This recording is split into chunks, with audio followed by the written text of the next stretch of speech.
Hey everybody, I'm Mitch Maley and welcome to another edition of Punk Rock Politics. This week, a polarized Congress came together in unity, not to help struggling Americans pay their bills or get a vaccination, but to confirm yet another shill for the military-industrial complex as Secretary of Defense. Yes, Lloyd Austin broke barriers by becoming the first African American to ever serve in the cabinet level position, but he's not the first to do so, needing both a waiver to get around the fact that he hasn't spent the requisite 7 years out of uniform, and for members of Congress to ignore the idea that a revolving door from our military ranks to the military-industrial complex onto the top Pentagon post has proven to be an expensive and overall disastrous career trajectory. Look, it's a good idea that military brass have to step away from the reins for at least a little while in order to ensure that whole civilian command thing, but it's even more important that they're not put in charge of an enterprise with an actual budget of well over $1 trillion annually immediately after one of the handful of rich and powerful companies that make up the MIC just made them a millionaire.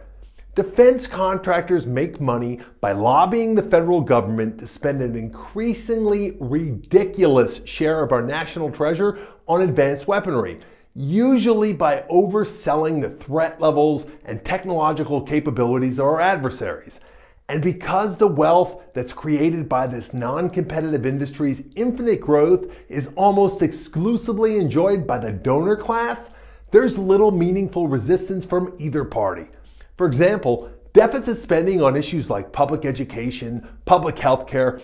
or let's face it, anything that's truly in the public interest is quickly scoffed at by deficit hawks in both parties. While few Democrats or Republicans ever invoke the debt will be piling on the backs of our grandchildren argument when they're handing buckets of borrowed money to companies like Lockheed Martin, Boeing, or Raytheon. Yes, Biden's cabinet is more diverse than a Benetton ad in terms of race, gender, and sexual orientation, but when it comes to ideology, there's less diversity than a Mormon prayer retreat, with everyone coming from the same corporatist camp that's been dominating DC for decades. Case in point, Democratic Senator Elizabeth Warren introduced legislation back in 2018 that would close that revolving door, but it died in committee and there's no talk of reviving it now that the party controls both chambers and the White House. And for those who were worried that Biden was some kind of Trojan horse for the radical left, his cabinet is so anti-progressive,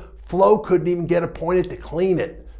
Democrats, yes, it's nice to have the sociopath out of office, but don't just get back to artisan brunches and NPR podcasts now that he's gone. If you don't hold this guy's feet to the fire, you'll wake up in your big, soft suburban bed 3 years from now to find another angry mob with pitchforks being led by him, or, assuming he's too busy trying not to drop the soap in some federal prison, an even more dangerous populist who actually knows what to do with that kind of power.